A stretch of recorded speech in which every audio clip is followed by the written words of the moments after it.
Memoria Sur, un podcast de Diario Sur para hablar y disfrutar de la historia, con Ana Pérez Brián y Curro Fernández Sibaja.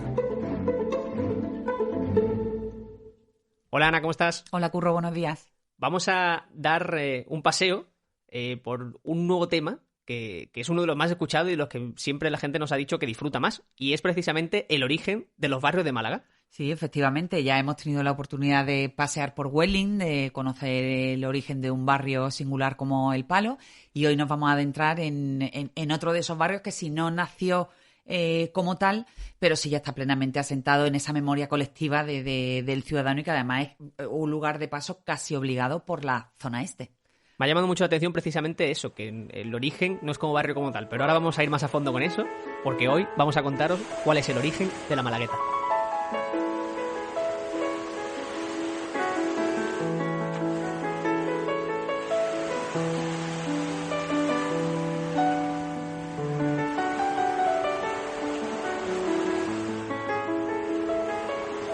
La Malagueta ha sido siempre la playa más cercana al centro de Málaga y, como veremos a continuación, su consolidación como playa y como barrio residencial se vio forzada por otros factores que fueron empujando a la gente precisamente a esa parte de Málaga. Sí, efectivamente. Bueno, ahora cualquiera que pase por la Malagueta, que yo creo que es una de las zonas de Málaga con los edificios más altos y más juntos, es decir, que la visión desde el litoral es bastante contundente y bastante densa en cuanto a edificios, pero hay que decir, bueno, que ese crecimiento de la Malagueta es casi desde antes de ayer, ¿no? Porque esa construcción de esos edificios tuvieron lugar en la segunda mitad del siglo XX.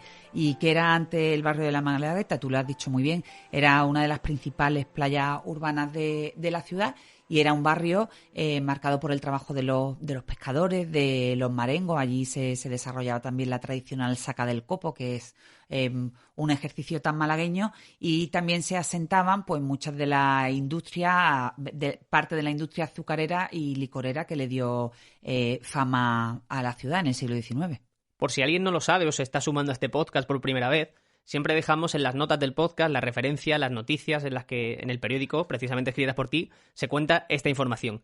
Y tú, en ese artículo, de hecho, empiezas diciendo que seguro que mucha gente recuerda el concepto de ir a echar el día en la Malagueta o ir de excursión a la Malagueta. Sí, precisamente por eso, porque es un barrio que es tan reciente, ¿no? Probablemente pues la gente más mayor que no esté escuchando, o incluso que lo haya escuchado de sus padres o de sus abuelos, pues recordará algo así como ir de excursión a la Malagueta o ir a echar el día a la playa de la Malagueta. Decíamos que era una playa urbana bastante importante en Málaga. También compartía fama con otra playita más reducida que estaba en el Paseo de la Farola, delante del antiguo edificio de salvamento de náufragos. Bueno, y el hecho es que ciudadanos de todos los puntos de la capital iban allí a ese punto de la Malagueta pues a echar el día, ¿no? Estaba la ruta que se hacía pues desde calle Barcenilla, desde el Paso del Parque, desde Los Curas, y bueno, y se convertía aquello en un punto de encuentro vinculado al ocio de la familia y sobre todo en este caso sí a todas las clases sociales, Curro. Estamos fijando ese origen de la Malagueta entre el siglo XIX y siglo XX porque, como tú decías y como hablábamos antes, en su origen no estaba, digamos, fijado como un barrio como tal, no tenía esa función de barrio.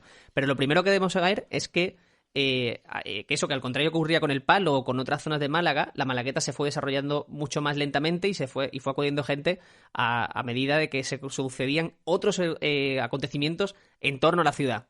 ¿Quién ocupaba el barrio en esos momentos, Ana? Pues mira, Curro, el barrio lo ocupaban sobre todo, bueno, y además hay que remontarse en primer lugar a lo que era la propia fisonomía del barrio. Eran casitas bajas, casas muy modestas de los pescadores y de los marengos, pues que se dedicaban allí a hacer su trabajo cotidiano.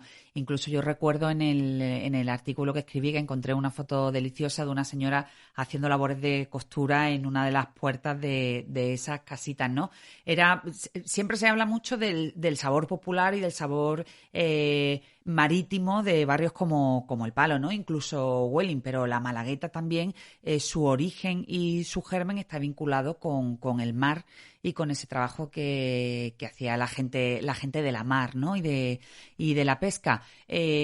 Ocurre que empezó a crecer Y sobre todo ese crecimiento también está vinculado no solo a los grandes edificios que conocemos hoy, sino hubo un paso previo pues de pequeños merenderos, pequeños negocios hosteleros que fueron convirtiéndose en un reclamo poco a poco de la gente de la ciudad, que acabamos de decir que fue poco a poco siendo derivada también por parte de las autoridades hacia esa parte de playa, porque hay que recordar también que en el siglo XVIII aproximadamente, principios del XIX, esa zona de baños, no baños lógicamente tal y como lo entendemos hoy, se hacía en la parte de Cortina del Muelle. Aquel baño fue prohibido en determinado momento, en primer lugar porque ya la obra del parque empezaba a emerger, empezaba a proyectarse y tenía que ganarse todo ese terreno al mar, y después por una cuestión puramente, lo hemos hablado aquí también de otras veces, Curro, por una cuestión de salud. Era absolutamente insalubre que la gente se bañara casi en el puerto, en esa zona de Cortina del Muelle. Y entonces por eso la Malagueta se convirtió pues en un epicentro muy aplaudido y muy querido por las gentes de Málaga que iba allí a echar el día.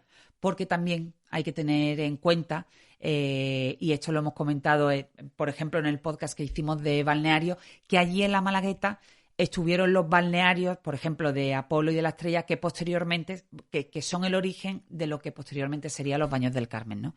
Y son unos balnearios que también concentraban, en este caso sí, a las clases más pudientes de la época. Precisamente hemos tenido la suerte de volver a hablar con Maripepa Lara. Ya lo hicimos en el capítulo en el que tratamos la historia del balneario de los Baños del Carmen. Y Maripepa ha sido archivera municipal de Málaga, es una absoluta enciclopedia malagueña con patas y sabe muchísimo sobre cualquier tema de lo que le podamos preguntar, así que hemos querido volver a hablar con ella un rato para que nos hablase de esos recuerdos y de lo que ella sabe acerca de los orígenes de la Malagueta. La unión del parque con la Malagueta se hace en 1907. Porque entonces, en aquella época, te estoy hablando de principios de siglo, era costumbre bañarse como 15 días. Eran unos baños para la salud, se tenía en cuenta eso. Otra de las costumbres era bañarse después de la Virgen del Carmen. Y entonces había esas fondas que había y esos restaurantes, esas cafeterías. Todo eso se fue creando con los balnearios. Antes de que sigamos hablando más de balnearios y antes de que sigamos metiéndonos más en la información sobre la Malagueta, hay una curiosidad que me llamó a mí la atención y es que no se conoce realmente el origen del nombre como tal de la Malagueta. O sea, que obviamente está derivado del nombre de la ciudad, pero no se conoce de dónde viene realmente el origen de ese nombre, del de la Malagueta. Sí, efectivamente. Eso intentó recogerlo en una fabulosa colección que editaba Sur a finales de los 90, que estaba escrito por el gran periodista Julián Semmero Ruiz, que se adentra en esa búsqueda de los orígenes, pero no son fáciles de determinar. Dice que durante todo el siglo XVIII no existe ninguna pista sobre su nombre, ni tampoco acerca de su toponimia, pero que por el contrario, que si se acude a la tradición popular, la explicación viene dada por las familias marengas, como hablamos, que a partir de los decenios finales del siglo XIX tomaron como propio ese territorio de la Malagueta.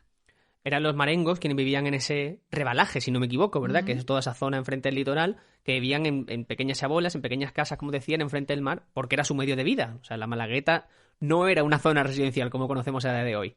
Además, las autoridades, decías tú también hace unos minutos, que prohibieron el baño en la zona cercana al puerto por motivos de sanidad, y ahí es cuando hay dos puntos importantes, que es lo que tú estabas explicando antes brevemente, que hacen que la Malagueta empezase a crecer. Uno son la llegada de los merenderos y la otra es el traslado de los balnearios de Apolo y de la Estrella. Sobre ese tema hablamos precisamente en el podcast, que dejamos en las referencias del podcast bajando la pantalla, con Maripepa Lara, y nos contaba cómo eran esos baños. Uh-huh.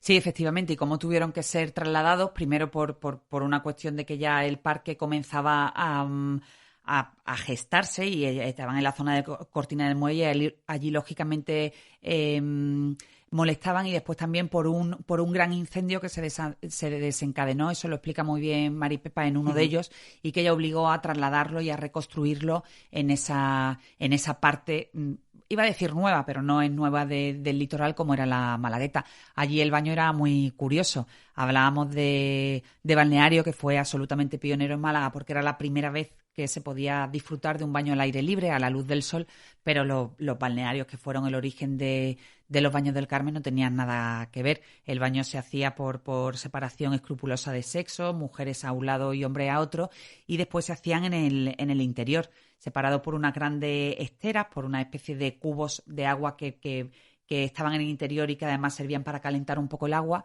y que no tenían absolutamente nada que ver con lo que se comenzó a disfrutar a partir del año 1918, que fue la fecha del nacimiento de Balneario, ¿no? Entonces toda esa vida, todo ese germen, pues le dio muchísima vitalidad a la Malagueta. Hablabas de la aparición de los merenderos. Probablemente muchas de las personas que nos estén escuchando tendrán un vínculo, absolutamente hay un vínculo que es casi ya indestructible entre la Malagueta y uno de sus merenderos más singulares, que fue el de Antonio Martín. Y efectivamente fue uno de los primeros merenderos en establecerse en la Malagueta, Curro. Ahora vamos a hablar más a fondo de ese merendero de Antonio Martín. Ya sabes que a mí me encanta la gastronomía, Ana. Pero hemos querido hablar también con Maripepa Lara de cuáles fueron esos primeros merenderos, esos primeros negocios y comercios que llegaron a la Malagueta y que empezaron a hacerse famosos dentro del barrio. Y por supuesto, también nos ha hablado, como no podía ser de otra forma, del merendero de Antonio Martín. Parece increíble, pero alrededor de los balnearios se fue creando una infraestructura, pensiones, hoteles, haciendas, fuentes, arreglar todo el saneamiento. Fue totalmente se arreglaron, la Malagueta se creó una infraestructura todo alrededor de los balnearios. Luego se creó, creo recordar, en 1876 la Plaza de Toros.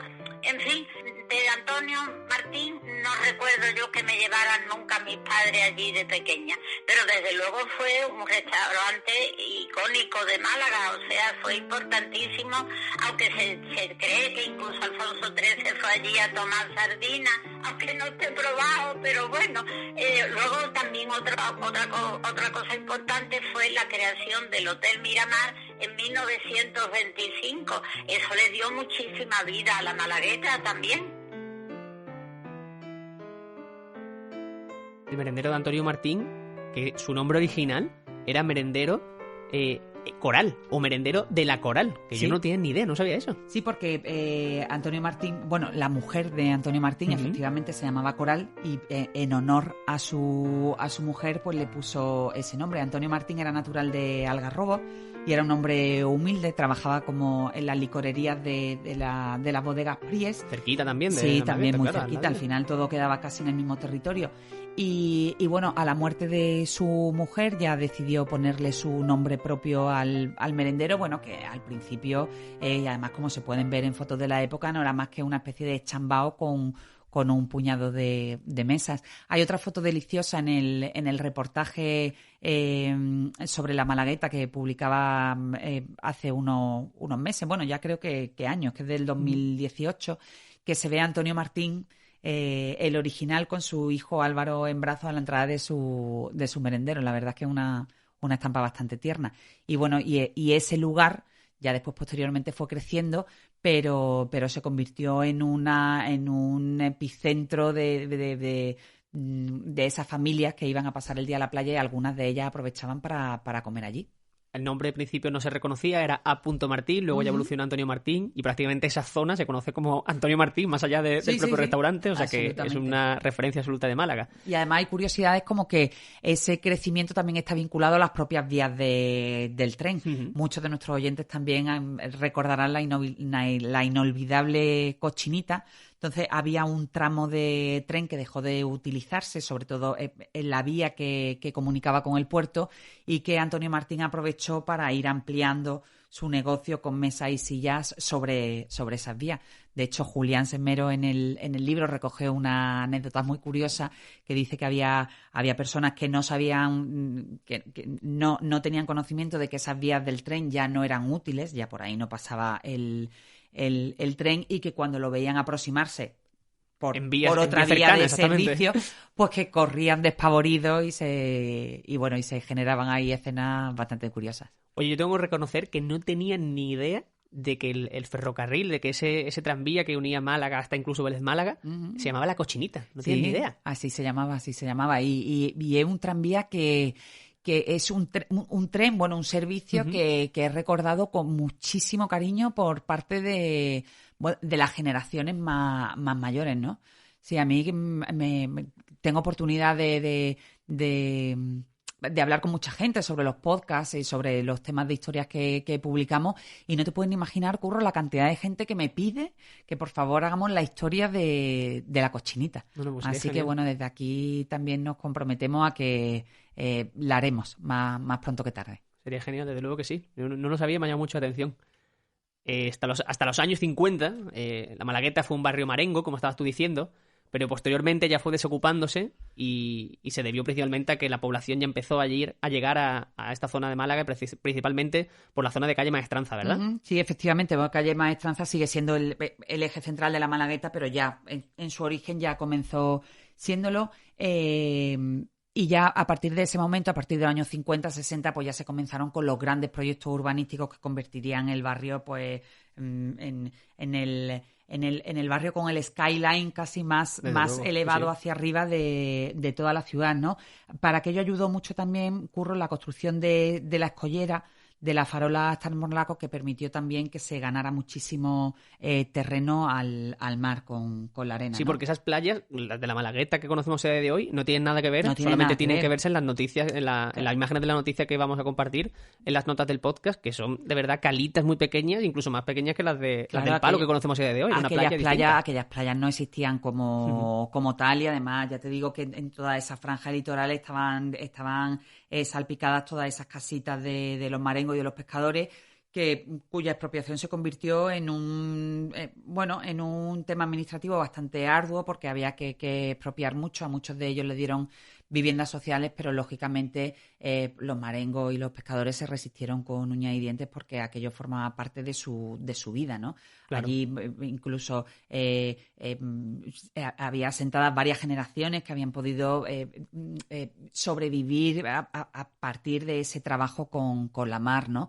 Y hay otra de las anécdotas que cuando tuvieron que entregar muchos de sus llaves, de sus pequeñas chabolas, de sus pequeñas casitas a las autoridades para que entrara ahí la piqueta y se pudieran construir los edificios, muchos las arrojaron a la cara de la persona que se las pedía, ¿no? Y les maldecía. Es que si lo piensas, le estaban quitando no solo la casa, sino su medio de vida, que era frente al mar. Eran la raíz, y... la raíz, la idiosincrasia de su propia modo de vida y el de su familia, ¿no? Y de muchas familias más. También afectó, obviamente en mucha menor medida, a muchas villas que estaban frente a la Malagueta, a la que también tuvieron que verse recortadas sus jardines o parte de sus propiedades, para trazar esa Malagueta con ese paseo marítimo, esas carreteras que hoy conocemos. Claro. También. En los años 60, como tú dices, comienza ya esa construcción vertical, lo que tú dices, skyline de Málaga, que todos conocemos y que son de edificios de muchísimas plantas, y empieza ya a transformarse en lo que es la Malagueta a día de hoy. Sí, edificaciones de 10 hasta de 16 alturas se han llegado a contabilizar, y bueno, un barrio que ya es considerado como tal, aunque en su origen por esa falta de servicios, esa falta de infraestructura no naciera como tal, pero un barrio que ya está plenamente integrado casi en la zona centro, y a eso ha ayudado mucho también esa conexión entre la parte de la Malagueta, del paseo marítimo, lógicamente con Muelle 1, Palmeral de la Sorpresa y bueno, esa nueva arteria también ha dado la posibilidad de que mucha gente que quizás no había ido, que no conocía o que no paseaba el barrio de la Malagueta, pues también ahora tenga oportunidad de descubrirlo. Es un barrio neurálgico, residencial, de comercio, y que tiene unas joyas que a mí me encantan, como es el Palacio de la Tinta, el Hotel Miramar o las casas de Felisain, que a mí, de verdad, me vuelven absolutamente loco. Esa parte del Paseo de Reading, de la Avenida de Pries, hablábamos el otro día también del Cementerio Inglés, Exacto. que esconde joyas que conocemos poco desde la propia fuente de Reading, de la propia historia de la fuente de Reading, que ya la contaremos. Esconde joyas que merecen la pena, pero es como tú dices, Curro, ese paseo por las edificaciones de las casas de Felisain, como se le llamaba, son absolutamente maravillosas. Son geniales, desde luego que sí. Pues Ana, solo queda recomendar que compartan este podcast y todos los que oigan, que lo pasen por WhatsApp, que lo hablen con amigos y nosotros estaremos súper agradecidos. Nos pueden encontrar en redes sociales, yo soy @currofsibaja y yo soy @Ana Pérez Brián. Y pueden hablar con nosotros. Estamos encantados, ya lo sabéis, es. como siempre, de que nos hagáis llegar vuestros comentarios y vuestras sugerencias. Aquí estamos para acogerlos. Desde luego que sí. Ana, muchísimas gracias. Gracias a ti, Curro, siempre. Memoria Sur es un podcast de Diario Sur. Escucha un nuevo episodio cada semana en iVoox, Spotify, Apple Podcasts y consulta las referencias de este episodio en diariosur.es.